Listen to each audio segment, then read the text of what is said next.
এই হাদিসটির বর্ণনাকারী হচ্ছে আবু হুরায়রা রাদিয়াল্লাহু তাআলা আনহু। আবু হুরায়রা রাদিয়াল্লাহু তাআলা আনহুর নাম শুনেছেন আপনারা? আল্লাহ রাসূল সাল্লাল্লাহু আলাইহি ওয়াসাল্লাম একজন বিখ্যাত সাহাবী। ওনার নাম কিন্তু আবু হুরায়রা না, ওনার নাম হচ্ছে আব্দুর রহমান।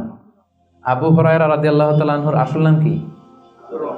সবাই বলতে হবে, আব্দুর রহমান। তো উনি আবু হুরায়রা হলেন কি করে?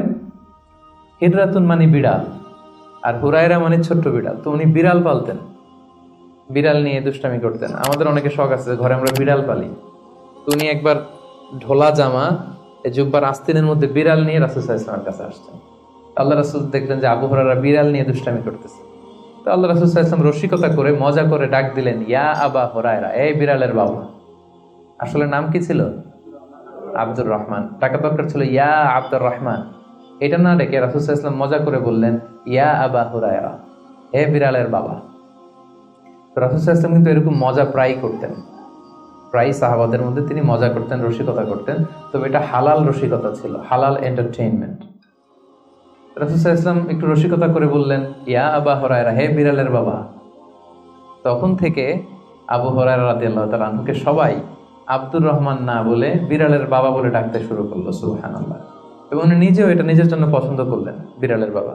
তো ওনার নাম হচ্ছে বেসিক্যালি আব্দুর রহমান, কিন্তু যেহেতু বিড়াল নিয়ে দুষ্টামি করতেন এবং রাসূল সাল্লাল্লাহু আলাইহি ওয়াসাল্লাম একবার যখন হে বিড়ালের বাবা বলে ডাক দিলেন, তারপর থেকে উনি কি হয়ে গেলেন? আবু হুরায়রা। উনি এই হাদিসটি বর্ণনা করেছেন, উনি নিজে শুনেছেন রাসূল সাল্লাল্লাহু আলাইহি ওয়াসাল্লামের কাছ থেকে এই হাদিসটি। উনি সর্বাধিক হাদিস বর্ণনাকারী সাহাবী, উনার চেয়ে বেশি হাদিস কোন সাহাবী বর্ণনা করেননি। 5374টি হাদিস বর্ণনা করেছেন। মসজিদে নববীর পাশে একটা বারান্দা আছে, এটাকে বলে সুফা। এই বারান্দায় যে সাহাবারা থেকে থেকে পড়াশোনা করতো ওনাদেরকে বলা হতো আহলে সুফা। আবু হুরায়রা রাদিয়াল্লাহু তাআলা আনহু এই আহলে সুফার সদস্য ছিলেন। উনি বলতেন যে আমাদের অনেক সাহাবারা ব্যবসা করতো, কেউ এটা করতো সেটা করতো, আমি কিছুই করতাম না। আমার শুধু খাওয়ার ব্যবস্থাটা হইলেই আমি রাসূল সাল্লাল্লাহু আলাইহি ওয়াসাল্লামের সাথে থাকতাম, সারাদিন থাকতাম, আর উনি যাই বলতো আমি এটা মানুষের কাছে বর্ণনা করে পৌঁছে দিতাম। সুবহানাল্লাহ। এই জন্যই উনি এত হাদিস বর্ণনা করেছেন। শুরুতে উনি এত হাদিস বর্ণনা করতে পারতেন না। উনি একবার বললেন, ইয়া রাসূলুল্লাহ সাল্লাল্লাহু আলাইহি সাল্লাম, আসমাউ মিনকা হাদিসান কাসীরান, আমি তো আপনার কাছ থেকে অনেক হাদিস শুনি, ফালা আহফাজ, কিন্তু এগুলো আমার মনে থাকে না, কি করব? আল্লাহ রাসূল সাল্লাল্লাহু আলাইহি ওয়াসাল্লাম বললেন, উবসুত রিদাক, তুমি তোমার চাদরটা বিছিয়ে দাও। আবু হুরায়রা রাদিয়াল্লাহু তাআলা আনহু চাদর বিছিয়ে দিলেন। রাসূল সাল্লাল্লাহু আলাইহি ওয়াসাল্লাম ওই চাদরের মধ্যে এরকম হাত বুলিয়ে দিলেন, বললেন এবার এটা গায়ে দাও। এটা গায়ে দেওয়ার পর থেকে উনি বললেন, এরপর থেকে জীবনে যত হাদিস শুনেছি আল্লাহ রাসূল সাল্লাল্লাহু আলাইহি ওয়াসাল্লামের মুখ থেকে একটাও ভুলি নাই, একটাও ভুলিনি। রাসূল সাল্লাল্লাহু আলাইহি ওয়াসাল্লামের দোয়ার বরকত, রাসূল সাল্লাল্লাহু আলাইহি ওয়াসাল্লামের দোয়ার বরকতটা এরকম ছিল, উনি যদি কোনো লোনা পানির কুয়ার মধ্যে অজু করে কুলির পানি ফেলতেন, ওইটা মুহূর্তের মধ্যে মিঠা পানির কুয়া হয়ে যেত। গাছের মধ্যে ফল ধরে না, রাসূল সাল্লাল্লাহু আলাইহি ওয়াসাল্লাম টাচ করলে এর পরের বছর ফল হতে হতে একেবারে সয়লাব। আনাস রাদিয়াল্লাহু তাআলা আনহুর জন্য একবার দোয়া করে দিয়েছিলেন, আল্লাহ তাকে সন্তান বেশি দাও, তাকে সম্পদ বেশি দাও। তো সন্তানের দোয়া এত কাজে লাগছে, ওনার সব মিলে 82 জন সন্তান ছিল, 80 জন ছেলে 2 জন মেয়ে। আর উনি বলতেন যে আমার এমন খেজুরের বাগান ছিল, মদিনার সবার খেজুরের বাগান বছরে খেজুর দিত একবার, আমার খেজুরের বাগানে বছরে খেজুর হতো 2 বার। রাসূল সাল্লাল্লাহু আলাইহি ওয়াসাল্লামের দোয়ার বরকত। মদিনার অনেক নবজাতক সন্তানদের মাথায় চুল গজায় না, রাসূল সাল্লাল্লাহু আলাইহি ওয়াসাল্লাম কোনো নবজাতক সন্তানের মাথায় হাত বুলিয়ে দিলে মাথার চুল তাড়াতাড়ি বড় হয়ে যেত। বারাকা।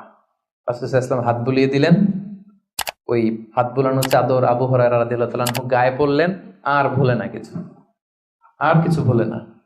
অনেক ওরিয়েন্টালিস্টরা আবু হুরায়রা রাদিয়াল্লাহু তাআলা আনহুর এই হাদিস বর্ণনার ব্যাপারে সাসপিশন ছড়ায়, সন্দেহ ছড়ায় যে উনি এত হাদিস শুনলো কবে?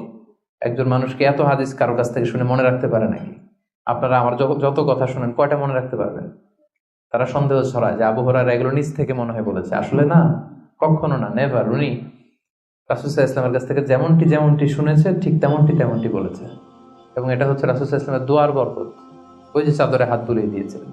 তাহলে হাদিসের যে বর্ণনাকারী আবু হুরায়রা রাদিয়াল্লাহু তাআলা আনহু, ওনার ব্যাপারে একটা ছোটখাটো ধারণা পেয়ে গেলেন না আপনারা?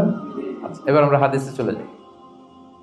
আল্লাহ রাসূল সাল্লাল্লাহু আলাইহি ওয়াসাল্লাম বলেছেন, সাবআতুন ইউযিল্লুহুমুল্লাহু ফি যিল্লিহি ইয়াওমা লা যিল্লা ইল্লা যিল্লুহু, 7 শ্রেণীর ব্যক্তিকে আল্লাহ তাআলা আরশের নিচে ছায়া দিবেন, যেদিন আরশের ছায়া ছাড়া আর কোনো ছায়া থাকবে না। ইউযিল্লুহুমুল্লাহু ফি যিল্লিহি, আল্লাহ তাআলা সেদিন তার নিজের ছায়া দেবেন, বলতে উদ্দেশ্য হচ্ছে ফি যিল্লি আরশিহি, আল্লাহর আরশের ছায়ায় তিনি 7 শ্রেণীর ব্যক্তিকে সেদিন রাখবেন। আল্লাহর আরশের ব্যাপারে আপনারা শুনেছেন না, যে আর রহমান আলাল আরশি ইস্তাওয়া, আল্লাহ তাআলা আরশের উপর পজিশন নিয়েছেন। আল্লাহ তাআলার পজিশন কোথায়? আরশের উপর। আরশ হচ্ছে মহাবিশ্বের সবকিছুর উপরে এটার অবস্থান। আমরা খালি চোখে উপরে কি দেখি? আকাশ। আসলে আমরা আকাশ দেখি না, এটা দেখি মহাশূন্য, স্পেস। প্রথম আকাশ যে কত বড় তার কোনো হিসাব নাই। এই যে পৃথিবী থেকে সূর্য 13 লক্ষ গুণ বড়, পুরো পৃথিবীটাই তো আমাদের দেখার সুযোগ হয়নি। এই পৃথিবীর চেয়ে নাকি এবার সূর্য কয় গুণ বড়? Can you imagine that? 13 লক্ষ গুণ বড়।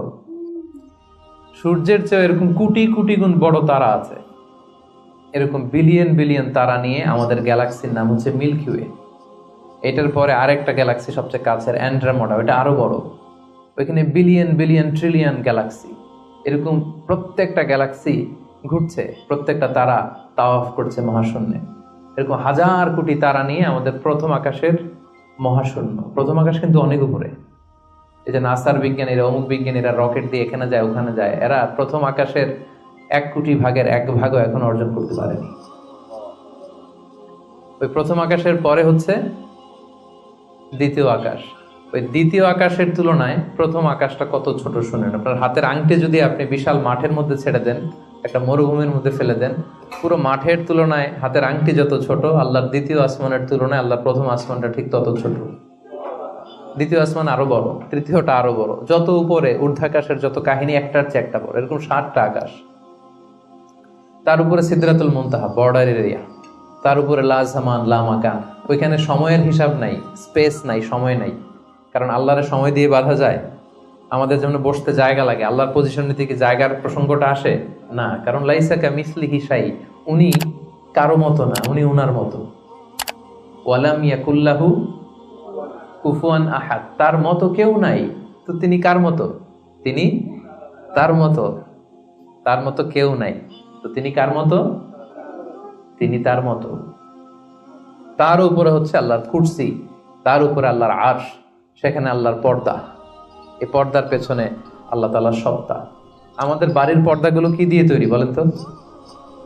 কাপড় দিয়ে। আল্লাহর পর্দাগুলো আলো দিয়ে তৈরি, নূরের পর্দা। পর্দাটাই আলো।